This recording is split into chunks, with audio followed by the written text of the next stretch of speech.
Goeiemôre luisteraars.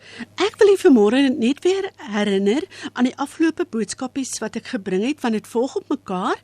Ek kan weer daarna gaan luister, of as jy dit gemis het, gaan YouTube toe en sit net my naam in, Loretta Vosloo. My eerste boodskapie het gegaan oor gebroke harte. Ons het gepraat daaroor dat die Here ons genees van al die seerkry wat ons ondergaan. Die kern van daardie boodskap was, you cannot live a whole life with a broken heart.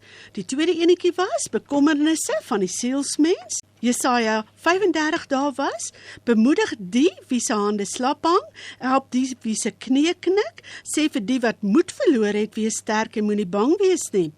Take care of the worried well before they became worried siek was die kern.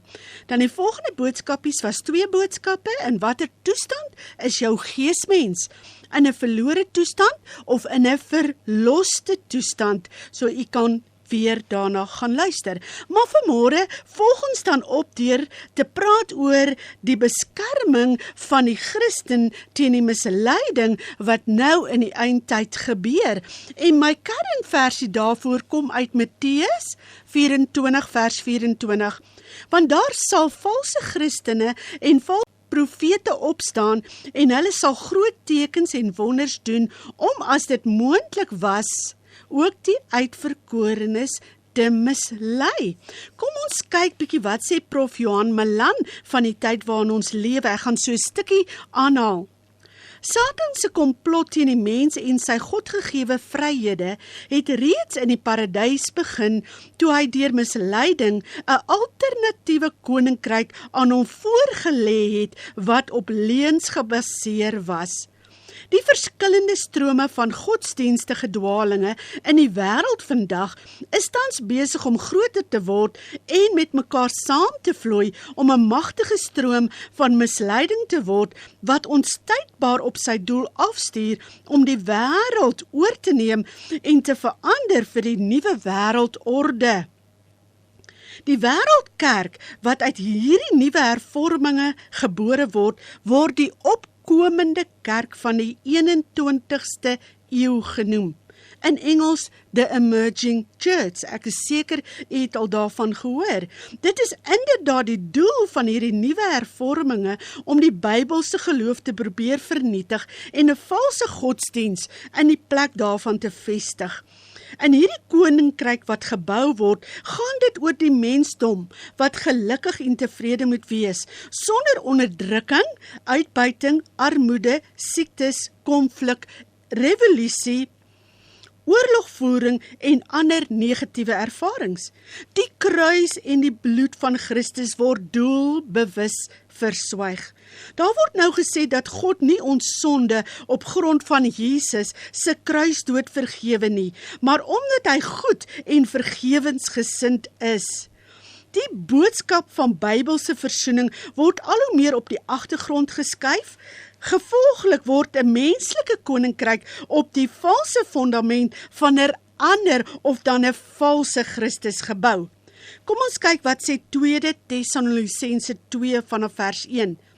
Maar ons vra julle broeders, met die oog op die wederkoms van ons Here Jesus Christus en ons vereniging met hom, laat niemand julle op enige manier mislei nie.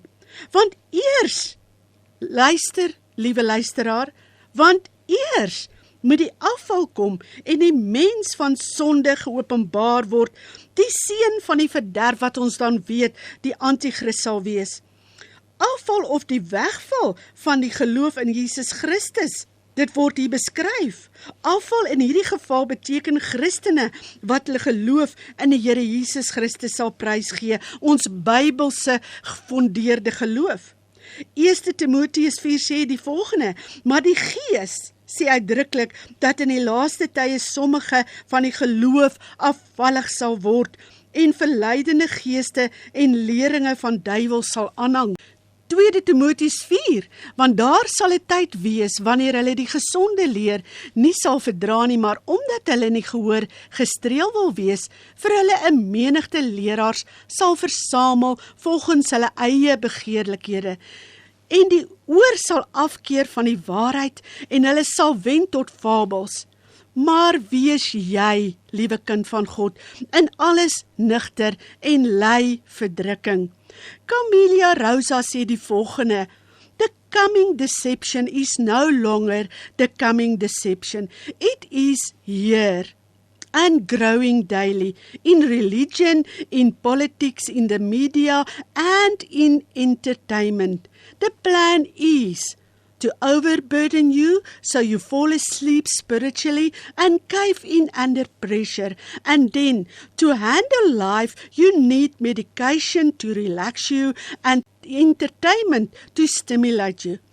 You have to pay your bills and make a career to feel fulfilled and have value and worth as a human being. That's what you were taught in schools.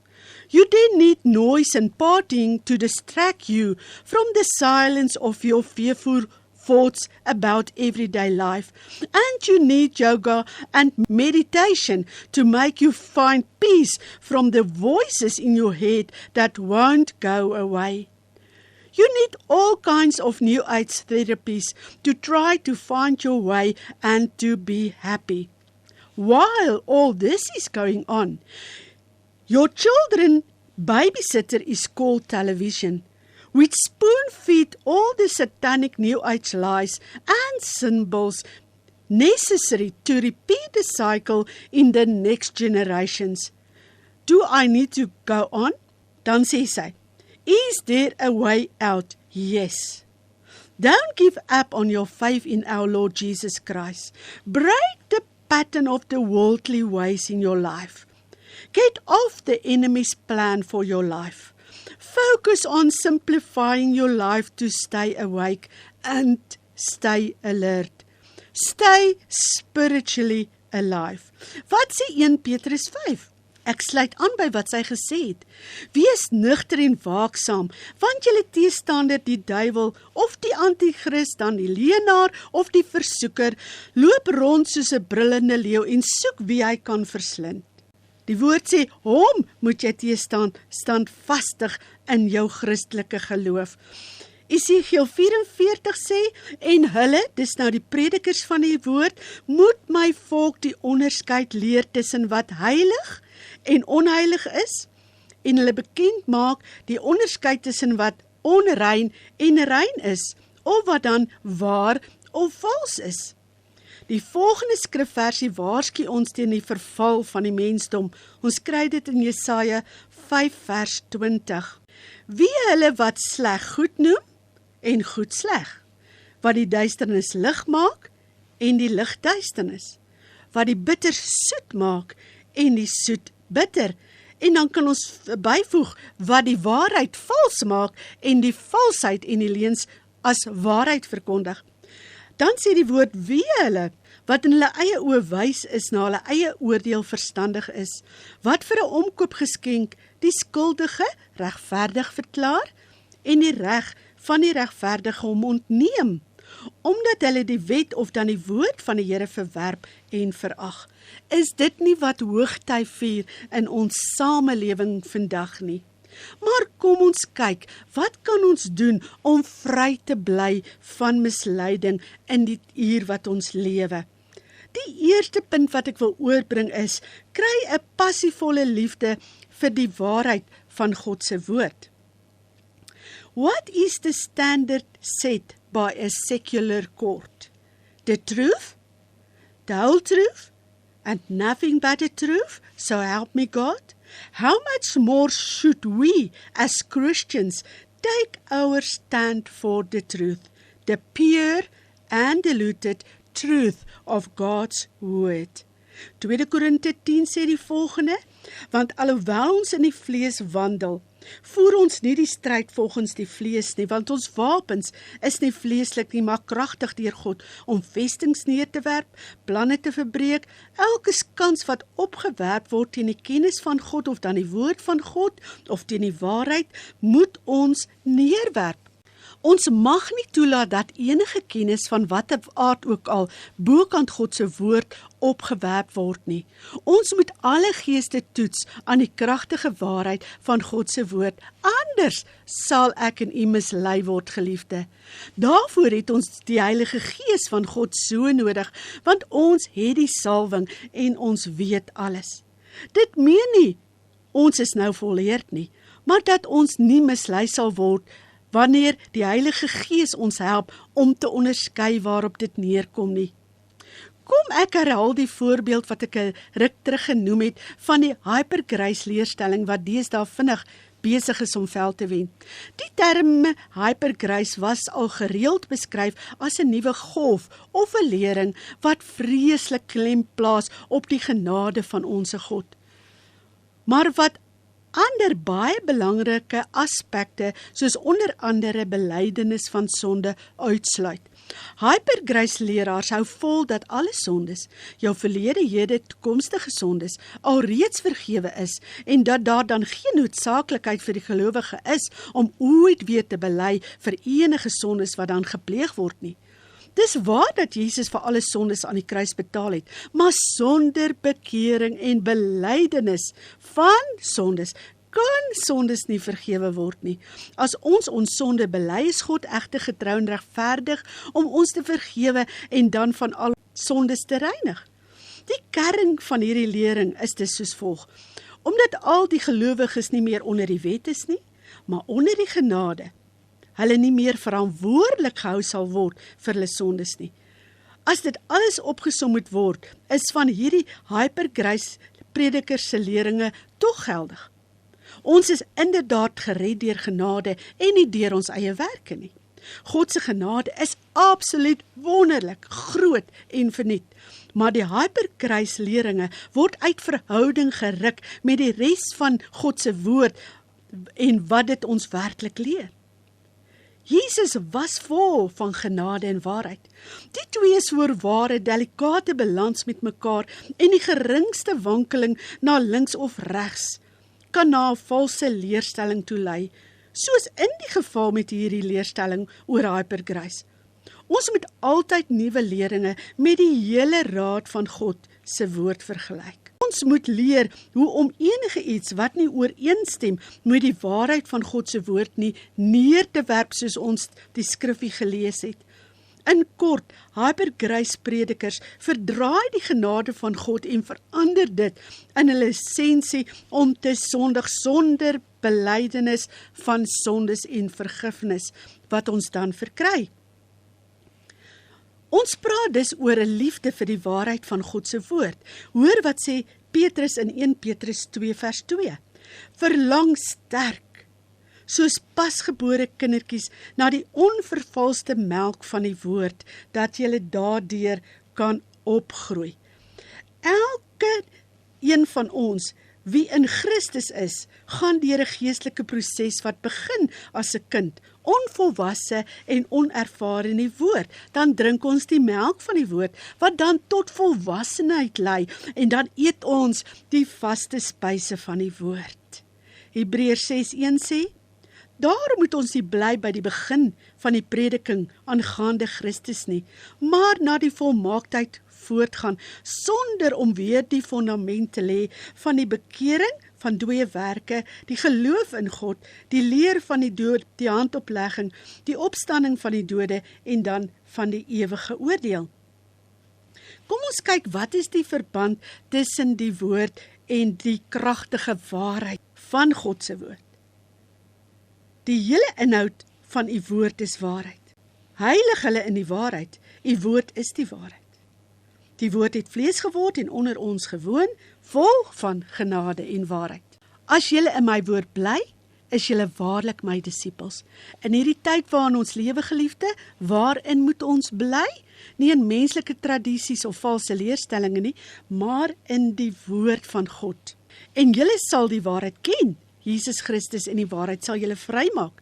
Die woord is konstant en absolute waarheid, wat sal vasstaan tot in alle ewigheid. Die woord is betroubaar. Die woord is gesaghebbend.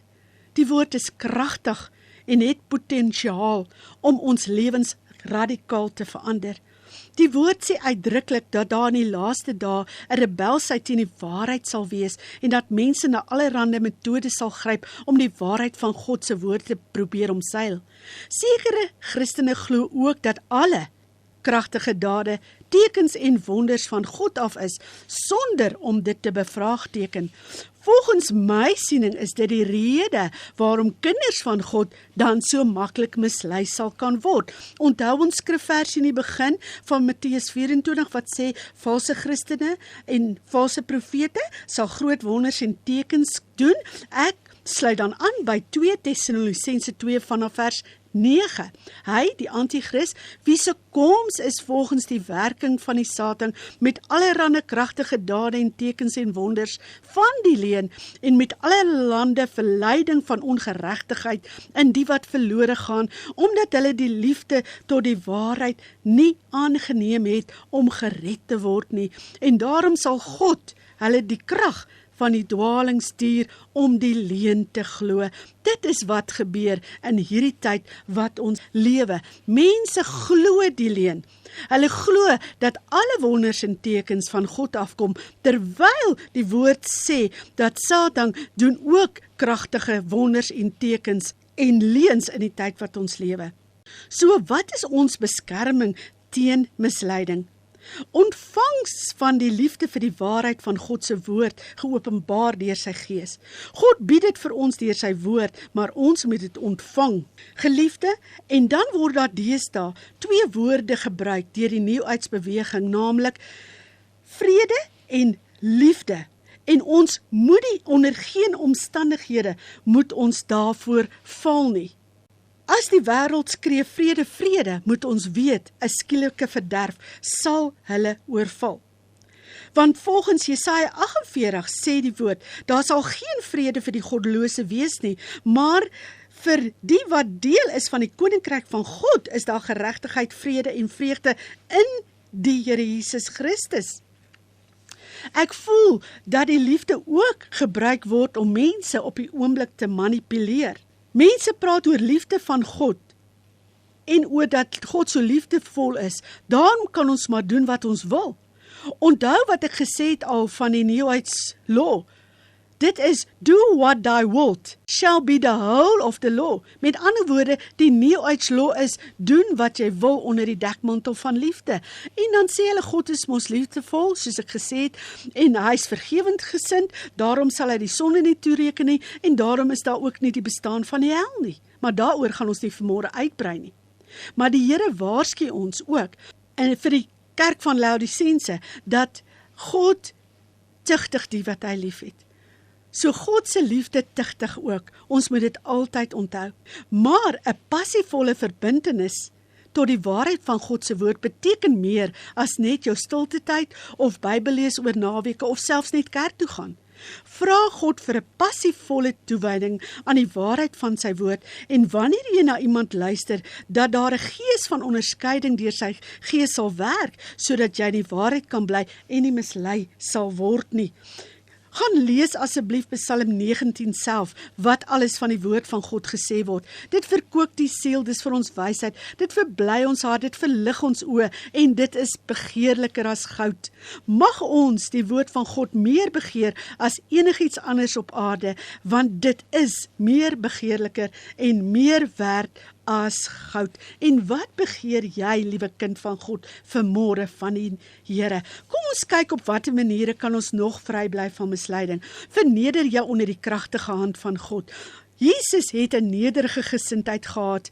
Ek lees vir u die volgende. The obedient submission of Jesus Christ to his Father, seen in his willingness to become a human being for humanity's sake.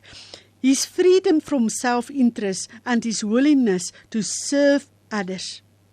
1 Petrus sê, God weerstaan die hoogmoediges, maar aan die nederiges gee hy genade. Trots sê, ek kan alles op my eie doen, maar nederigheid sê, ek doen alles deur die krag wat die Here my gee. Met ander woorde, ons moet 'n nederige gesindheid ten alle koste behou. Nederigheid beskryf ons innerlike gesindheid, sagmoedigheid beskryf die manier waarop ons dan ons lewe uitleef as ons verneder onder die kragtige hand van God. Nog 'n punt is die vrees van die Here. Sal ons weerhou van misleiding. Handelinge 9:31 sê, en die gemeente deur die hele Judea, Galilea en Samaria het vrede gehad. En terwyl hulle opgebou is en gewandel het in die vrees van die Here en die vertroosting van die Heilige Gees het hulle vermeerder. Hulle het gewandel in die vrees van die Here. Wat is die vrees van die Here nog vir ons?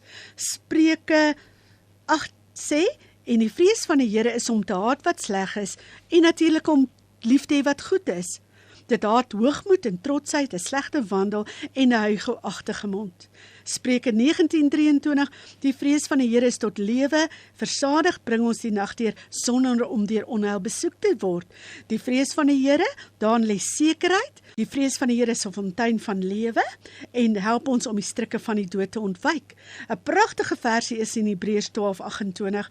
Daarom, omdat ons 'n onwankelbare koninkryk ontvang, laat ons dankbaar wees en so God welbehaaglik dien met eerbied en vrees, want ons God is 'n verterende vrees.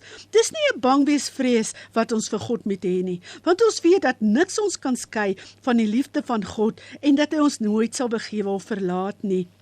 En dat ons hom werklik moet aanbid en uit ons harte moet dien. Die vrees van die Here is dan wanneer ons hom dien met eerbied en vrees. Dis 'n motiverende faktor in ons lewe om oor te gee en onder God te leef, hom te aanbid as 'n leefwyse. Kortom, vrees vir die Here is om hom te respekteer, aan hom gehoorsaam te wees, jouself te onderwerp aan sy dissipline en hom te aanbid, soos ek gesê het, in gees en in waarheid, in reaksie op wie hy is, vir ons en dit wat hy daagliks in ons lewe vermag.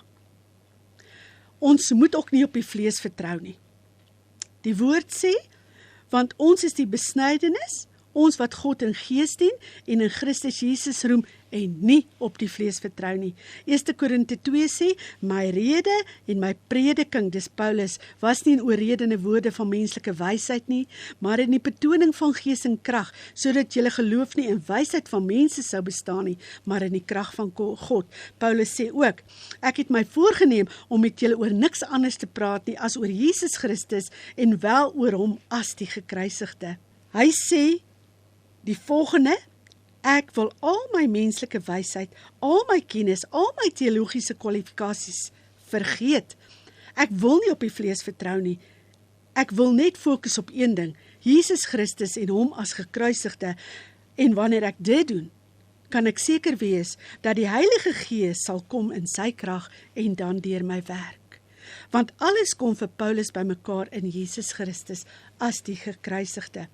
Ek gaan hierdie hele boodskap vir u saamvat uit die volgende woorde van Prof. Johan Malan. Ek gaan weer aanhaal wat hy sê, is besig om die tyd te gebeur waarin ons leef, so luister mooi daarna. Meer as ooit tevore moet ons ag slaan op die Here se waarskuwings. Pas op dat niemand julle mislei nie. Vlug vir valse leraars wat van die gesonde leer afwyk en fabels verkondig omdat hulle mense se gehoor wil streel.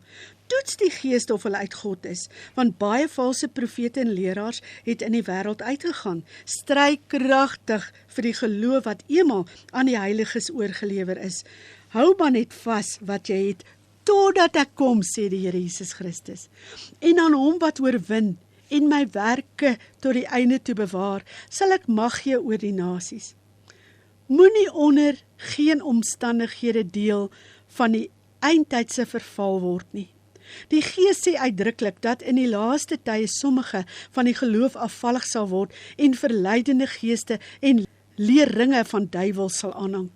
In hierdie postmoderne denkklimaat van opentheid vir ander oortuigings word die deur wyd oopgemaak vir vreemde, multigodsdienstige belewenis. Dit is waarlik 'n tyd waarin die Christelike fondament van die samelewing omvergewerp word. Die psalmis het gesê, as die fondament omvergewerp word, wat kan die regverdige doen? Die Here toets die regverdige in die tyd waarin ons lewe. Die erg ontwrigte omstandighede waarin ons verkeer, is volgens die Bybel 'n tyd van toetsing vir die geregverdige. Die Here sê hy gaan sy dorsvloer deur en deur skoonmaak, sodat hy die koring in sy hemelse skuur kan saambring en die kaf met vuur kan verbrand. Een van die min voordele van hierdie tyd van postmoderne dekonstruksie en verval is dat ons nie meer deur die tradisies en gebooie van mense gelei of gemanipuleer hoef te word nie, maar is die gevaar daarvan dat daar misleiding is waarteen ons moet waak, kind van God. Elkeen moet nou wys waar hy of sy werklik staan. Of by die evangeliese Christendom, of by die vervalle, maar verenigde wêreld wat besig is om die weg vir die verskyning van die antichrist voor te berei. Dit is my boodskap vanmôre aan elke kind van God, dat die woord sê dat as dit moontlik is, sal die vyand probeer om tot die uitverkorene te mislei. Maar ek weet vanmôre, as ons vanmôre hierdie woord vat, om die waarheid lief te hê, om in nederigheid voor God te wandel, om nie deur die vlees te lewe nie, maar God te vertrou om ons te lei deur sy gees, sal ons vry van misleiding bly. As ons die Heilige Gees vra om ons te help om in die waarheid te wandel. En baie keer word van ons gevra, is jy reg vir die wederkoms van Christus? Maar weet u geliefde kind van God, wat wil ek u mee vanmôre konfronteer? Hoe gereed is u vir die verskyning van die antichrist in die tyd waarin ons lewe? Sal jy kan bly staan op die rots Jesus Christus en nie deel word van die wegval van die Christelike geloof in die laaste dae waarvan ons gelees het in 2 Tessalonisense 2 waarteen Paulus ons waarsku nie. Laat ons dan nugter wees, waaksaam wees, om die misleier teë te staan, standvastig in ons geloof, deur die krag en genade wat God ons daagliks verleen. Geliefde, kom ons staan vas in die waarheid van God se woord. Ons het gesien dat die woord is ons krag. Die woord gee vir ons wysheid. Die woord verbly ons en in die woord kan ons vasstaan. My gebed dan vanmôre is dat die Here deur sy Gees ons sal lei in die hele volle waarheid van hierdie tyd. Dat ons nie net agsaan slaan op die planne van die vyand waar Paulus sê ons nie onbekend mee is nie en waar ek dan vanmôre in 'n sin vir u uitgespel het. Maar laat ons ook deel wees van God se planne vir die tyd waarin ons lewe en gereed wees om met God saam te werk sodat sy planne vir sy liggaam in hierdie tyd in vervulling sal kom. Kom ons vestig ons oë op die Here Jesus Christus en weet dat God sal ons nooit begewe of verlaat nie. My gebed dan vanmôre vir myself, kom uit Galate 6:14. Luister mooi daarvan. Paulus sê, wat my aanbetref, mag ek nooit roem nie, behalwe in die kruis van ons Here Jesus Christus, deur wie die wêreld vir my gekruisig is en ek vir die wêreld. Here, help ons dat ons in hierdie tyd in die waarheid sal bly, want dis u waarheid van die woord wat ons vryhou. Dat ons sal weet, wanneer ons herder volg, sal hy ons lei na groen weivelde en na waters waar rus is. Ons sal nie 'n vreemde volg nie, omdat ons nie sy stem ken nie. Maar Here, dat ons in hierdie tyd sal hoor wat u sê, dat ons sal sien wat u vir ons wys, en dat ons sal ontvang wat u vir ons wil gee. Baie dankie Here, dat u hand op ons is, en dat u ons lei deur die soete gees van waarheid en krag. Amen.